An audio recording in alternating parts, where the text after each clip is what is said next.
Today we're going to talk about making a basic bowl. You've already been practicing your cylinders, but it's time to move to the bowl form. So you take your balls of clay, same size, about the size of a big orange in your hand. The pad of clay that I've left here from the piece before, I'm just going to slime it down like you've been seeing me do in the other video. And then I'm pushing the edge down to lock it in so the piece doesn't fly off. Now, for some of you who have been struggling with the cylinder, you're going to find the bowl might be easier, okay? But we're going to go through the steps again. So let me set my speed. Remember, on these Brandt wheels, I can set my speed and then take my foot off. Literally set it and forget it type of thing. So like normal, we start by coning up.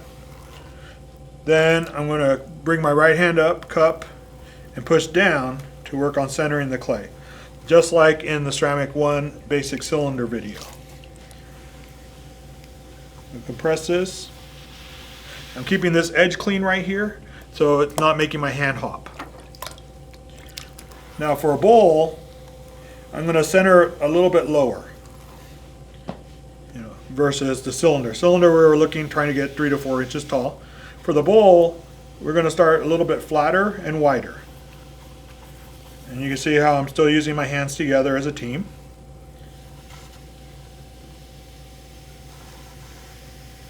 So from here, I'm going to go ahead and open with my thumb.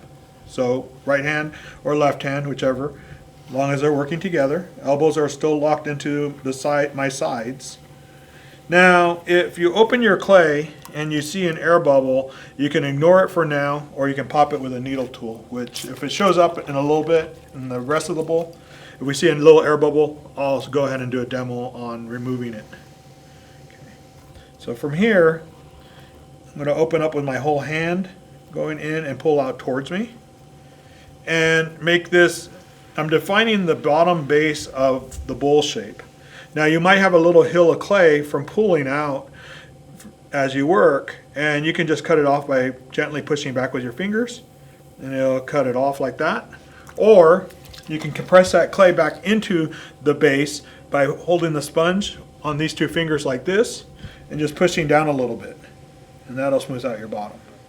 At this point, let's check our depth.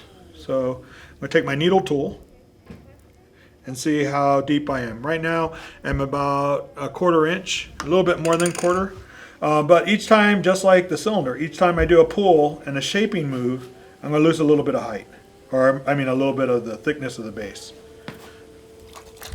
Okay, so from here, the same thing, my hand is an L. I'm going to pull and create my first undercut. So I've been having you guys practice with the sponge on your fingers, so we're going to keep with that. This hand's wet. Make sure to keep an eye on your moisture level. If you're too dry, you'll stick and tear. And here's my first pull. Right here, I'm going to let up gently. So you'll notice versus the cylinder, the pulls are shorter because we're working wider. Less clay, and so we can't get as much height, but we're getting more space outward. Second pull, we're going to do the same thing, an undercut. Now, as you get thinner with the clay, you're going to adjust your speed and slow down. If you race too fast, the clay will collapse on you from centrifugal force as this gets too thin. So here's my next pull. Now you'll notice, now I'm using my fingertips a little bit more. And I'll show what my hand placement in just a second. So there's my second pull. Now what I'm doing is pushing the clay into this space right here. I'm using this finger, this thumb, this finger behind it together to go up. And my other fingers are inside the bowl. And you're going to start figuring out, as you practice, your hand placement. You're going to figure out what works and what doesn't work for the strength of your fingers. Remember to keep track of how much pressure you're using. If you're over muscling the clay, you're going to destroy the piece. If you're under muscling the clay, you're not going to get any height or shape or form. It's just going to look the same until you have a pile of mud. Adjust my speed down again because like I said, we're getting thinner. I'm going to take this part of my hand right here and the sponge, and I'm going to push out to create more of a bell form, or more of a little bit of a bowl bell. So now a bowl belly is what I was going to say. It's rounding out like a little belly. And now it's starting to look more like the traditional cereal bowl shape. Now once you get to this point, then you can take the wooden rib, because it's curved on this side, it gives you the natural shape of a bowl. So be careful not to drag it in the bottom, because you'll cause what's called chattering. You'll make gouge marks. I'm going to hold this tool against this part of my hand and hold the circle with my thumb and index finger. And then I'm going to go against the side of the piece and just work my way up a little bit. And now I've created more of the curve with the bowl. Without using my fingers, I'm using the tool to do the curve. Okay. Once you get to this point, you can consider this piece finished. But what we're looking for are the different components of the bowl. We're looking for the body of it, the foot when you trim it, and then some way to define a rim. So I'm going to take my metal rib, the corner of it right here, and make a line. And then slow that down a little bit. Then I'm just going to do a little bit of cleanup, and I'm thinning up my rim a little bit more.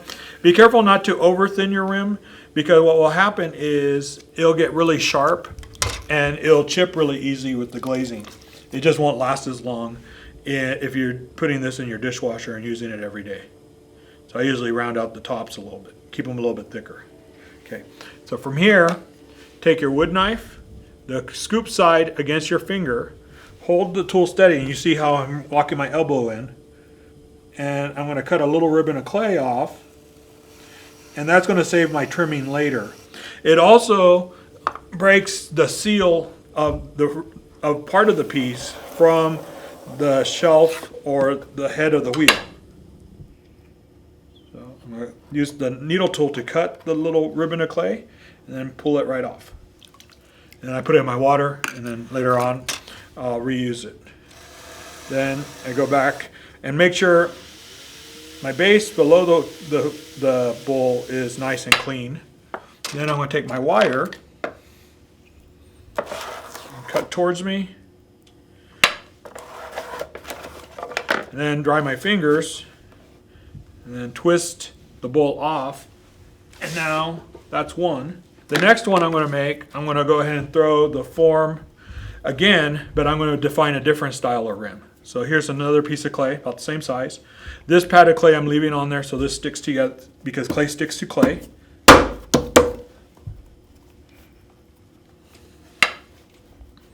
And I'm pushing the edge down like I've been doing, so because I don't want my ball of clay to fly off.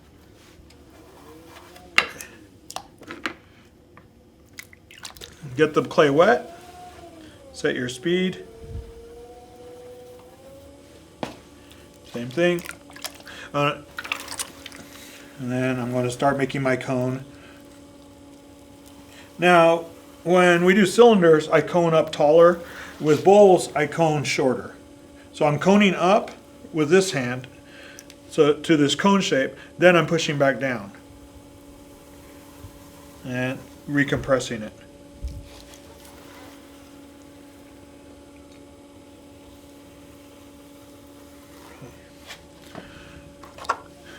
Take this tool, a wood rib again, and I'm just cleaning that edge. Be careful not to clean that edge too harsh, because you can pop the piece of clay off of the base or the head of the wheel. So here we go, opening again. So I start with opening with my thumb because it gives that natural 45. It gives you a curve of a bowl already. Then I switch to my other fingers, and you'll see both hands together again. I pull out towards me to define the base of it. So this one I made a little bit wider already. Now that little lump of clay, last time I cut it off. This time I'm going to show you, I just press it down. And you can work it into the base of the piece. Just like that. Okay.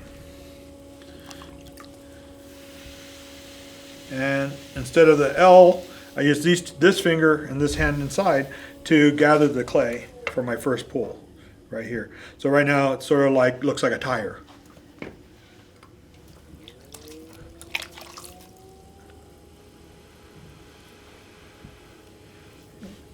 Also, make sure you don't leave water sitting inside the bowl, because you'll get what's called an S crack, which is a water crack. Here's my first pull.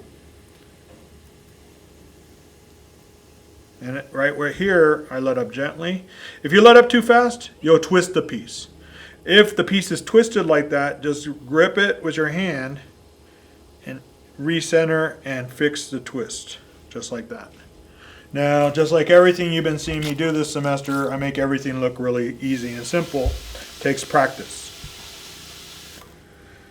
So, next undercut, and here's my next pull.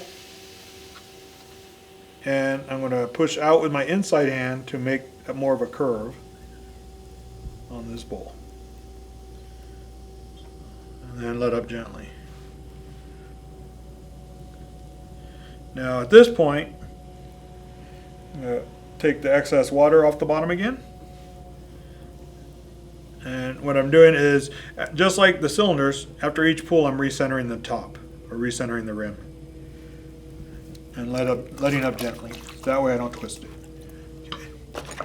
Same as the last one. I'm going to use the metal rib corner to define a line. But now I'm going to take this top flange of clay, or the top rim, and stretch it out this way. So I'm going to take my wooden rib, the rounded side but point down, push against the side, and my right hand is outside as a little shelf.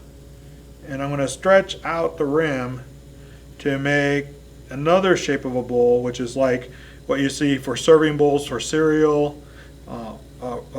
They're bowls with a flared rim, so they're easier to pick up and move around. So then I'm going to take my sponge and my fingers, and I'm going to bring that down a little bit, just to adjust that. In the firing process, this rim might drop a tiny bit, and that's going to serve that angle a little bit more. So the first thing is you learn how to throw a bowl. Then the next thing is, what do you do with it to define it? Again, using my needle tool, or my wood knife to cut it. Take off the little bit of excess. The reason I do this, you can leave that excess. It's just going to be it just becomes extra clay you have to trim. So it makes more work. So I always cut off a little bit of excess. Plus it frees it up to pick it up easier.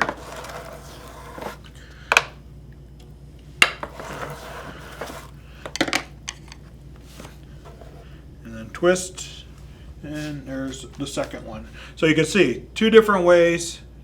Similar form, similar shape, similar amount of clay. But this one now is a little bit more shallow because of how I stretched the rim out.